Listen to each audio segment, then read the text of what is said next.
Well, hi there, guys. How are y'all today? Hope everything's going well with you. This is week 8 of the tools.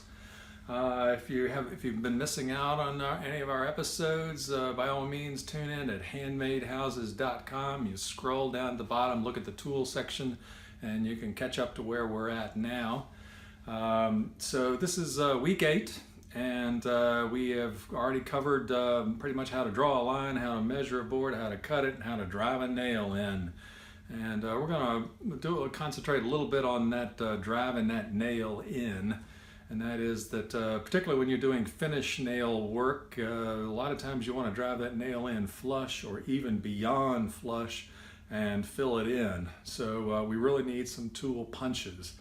And tool punches come in handy not only for getting that nail head out of your way, but also sometimes you just can't reach in there with a hammer and into a tight space, into a corner or whatever, and you need a punch to get it in that final little bit of a distance there. It's a good way to avoid getting mule tracks on wood, which is basically a part of the hammer head.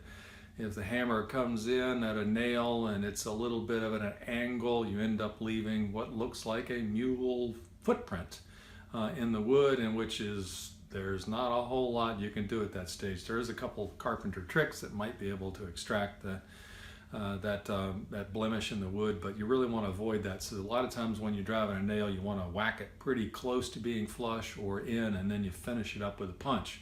So a good carpenter, particularly a finished carpenter, is always using punches.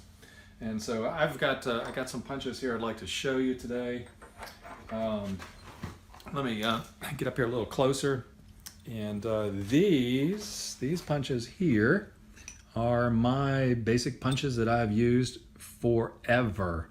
And you can see they're pretty well worn and everything else, but you'll notice that in the end, let's see if I can get in there, that each one's a little bit different of a thickness.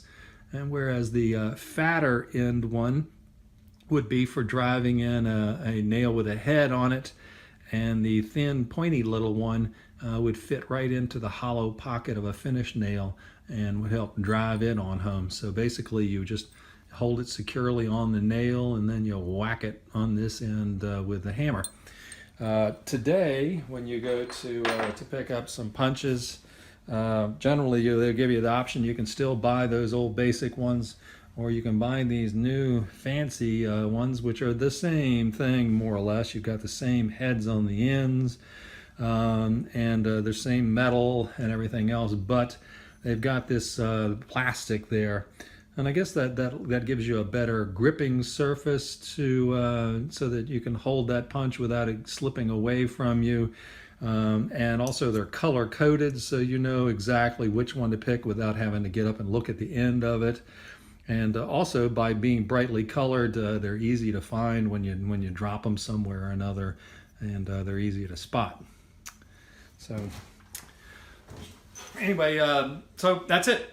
Nail punches, again, an inexpensive one, but an absolute necessity that every carpenter needs to have. A good selection of 3 is good, and quite often they come in a pack. So go ahead and pick yourself a pack of punches. Pack of punches. I like that. That's a good tongue twister. A pack of punches this week, and we'll see you next week to see what kind of tool we'll need then. Okay, thank you much. Bye now.